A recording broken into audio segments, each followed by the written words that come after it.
En ek en Marie het begin by daai plekkie, R100 'n dag gemaak, wat omset is, dis nie wins nie. Daar's nie wins nie, daar's nou nog nie wins nie. Maar ons gee te veel van die goed weg vir die ou mense. Solank die ou mense daar kan kom, en hulle kan met ons gesels, ek glo dat ek het 'n terapeutiese invloed op die ou mense.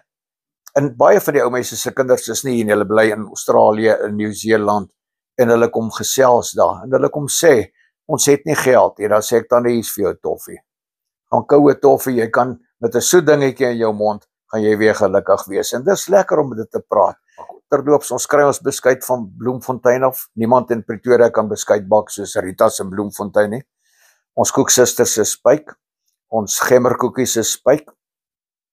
So, dis die goedjies wat vir ons dra, en ons is besig om die plekkie op te bou, en ons wil hom groot maak, en ons wil hom groei, maar ons kan dit net doen, met Jesus se hand oor ons, en by ons, en met ons, en dis waar ons op pad heen is, op hierdie stadium.